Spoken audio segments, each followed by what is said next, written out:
Hey guys, Sean Bougie, surplusfundsriches.net. This is video 3 of the 3-part series, Introduction to Surplus Funds, our foundation series.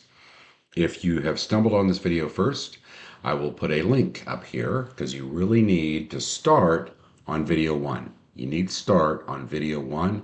So click the link up here and go to video 1. There'll be a link from that to video 2 at the end, and then video 2 will have a link back to here. Now, this video is designed, I'm going to refer to my cheat sheet here. It's designed to be kind of quick. This 3-part series kind of quick because I understand it's a little easier for people to digest information at like the 15-minute or less mark. I'm not going to waste any of your time. We do have an hour-long training video. If you go to surplusfundsriches.net and you click on free training, there's an hour-long, super in-depth training video on there and a training manual. You really don't want to overlook that because it's free. So why not do that, right? So this one is about how to start in this business. It's not talking about the nuts and bolts like 1 and 2 videos 1 and 2 did. This is talking about more like just overarching considerations that you really need to get in line to get good at this business. And I'm going to give you a lot of advice in this. One is don't quit your job, okay?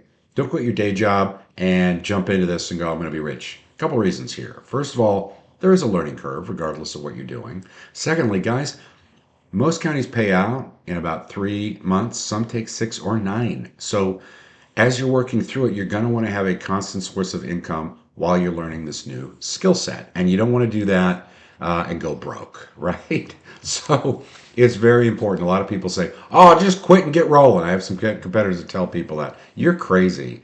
Just start up, get this thing down, start working it as a side hustle. It's the smart thing to do. Get some bucks in your pocket, and then go from there. Most folks are recommending online that you get an LLC. Guys, I'm not going to make a blanket statement like that. I think it depends on your tax considerations. If you have other businesses, if you have business experience, what you want to do, how you want to handle your taxes, that's a very personal thing. So Subchapter S or Chapter S corporations or Chapter C corporations work just fine too. LLCs work. You can even do a sole proprietor or a DBA. Many states give you an EIN just with having a DBA, doing business as or alias. So there's a million ways to cut that. Look into it a little bit and spend a little time because how you set up your foundation is going to be important for you later. So take a good, strong look at that. More advice. So as far as lists, I kind of covered that in 1, and I think I maybe even touched on it in video 2. But the main thing is it's easy to get lists online, and I covered why there's so much competition. It doesn't even matter because so many people are out there. There's no saturation, right? So many people are out there just doing this wrong that it's just not impacting us. The fact that there's more people training in this, it's just not an issue for us. But as far as lists, one of the smart things to do is to go after lists that you have to request. We teach you how to do that in our program, National Surplus Fund Program. Um, it's pretty easy to get lists, but by requesting them, if they don't automatically have them online on their website, a lot of times you're going after a list that fewer people work, so that just makes sense to me. Subscription systems to look into. IDI data, the letters I, Ingrid, David, Ingrid, data, okay? Great place to start. Fantastic accuracy. The one I like a lot is Microbilt, Microbilt. Check them out at microbilt.com. Call them and ask for Randy Mosteller. When you get a hold of Randy, say Sean Bougie or Greater Good Company referred you. That's my buyout company's name with claimants. Not my educational company, but my buyout company. Tell him you're working with me and he'll give you a really killer deal or waive the startup fee. That's a great way to go. And they do a really solid job at finding the claimants and an incredible job at finding relatives. And in some instances, you're going to be calling relatives and associates in addition to the claimant just to get a hold of somebody and at least get the right number. And Microbilt's the way to go with that. White Pages Premium has been surprisingly accurate too, and that's a really, I would say, cheap alternative. But it's a great way to go. They're very accurate as well, especially when you use the reverse lookup by address method and you plug in the foreclosure address. You'll be surprised what pops up. Also, if the owner was renting it to someone, it'll give the renter's information. And if it's really close after the foreclosure, a lot of times those guys will actually give you the owner's phone number. No kidding. So for calls, we recommend you do it yourself or have somebody in-house doing it if you've got a problem with, speaking on the phone. VAs have zero accountability, and I've never heard a good report about people hiring VAs and having them do calls for them. I just think it's a mistake. My crew comes into work every day and Monday through Friday, and they are banging. They are really good.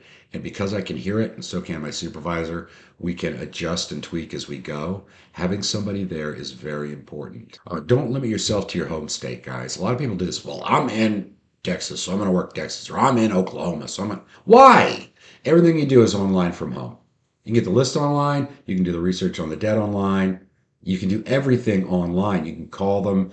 It doesn't matter where your home state is. So do not do that. That's a really, I see this a lot. People just make that mistake. Don't do that. Work wherever you get a list and you've researched to make sure you're going to be legal. Obviously, like I said earlier, if you use a structured buyout and an attorney like we do, you don't have to worry about finder caps or regulation or registering. But if you're going to try to do this on contingency like these other guys are teaching you how to do it, you're going to fall under the finder regulations and caps and registration issues. So keep that in mind if you're working multiple states. Oh, don't run. I've seen people do this. Guys, not every foreclosure creates a surplus, and not every surplus is going to be due to the owner because there might have been additional debt. Okay. Get a list, research the debt and ownership, then call the people. Do not run ads.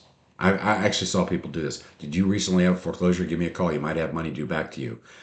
That's the craziest thing I've ever heard. Don't do that. I've had multiple people actually say they did that. One guy said he was putting signs up on major roads. Why? I mean, all you're creating is crap. Please don't do that. Set limits and boundaries, guys. Look, you got to tell these people, hey, here's my hours of business. This is when you can call me.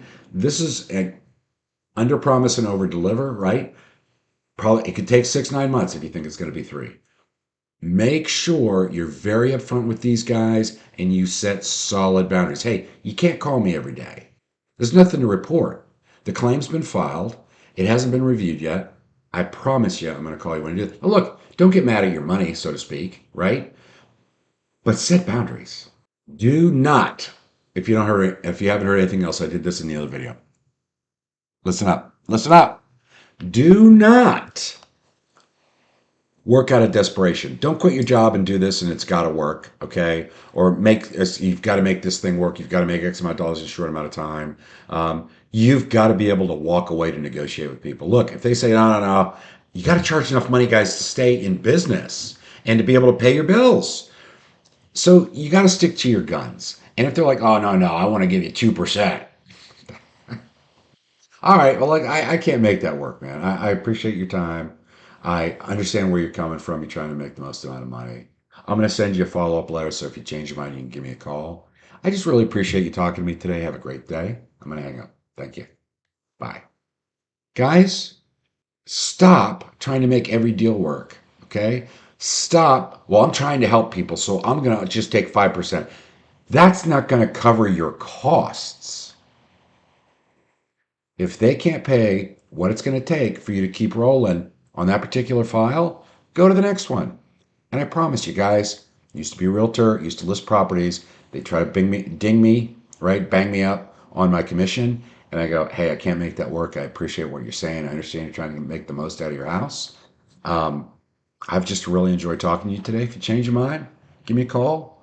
And I've left my card in with that, the folder I gave you. And I appreciate your time today. I think once the people were in shock, but never made it to the door. Walk away. You have authority at that point. You have control at that point, and they understand you're the real deal. They're going to respect you. Thanks, guys.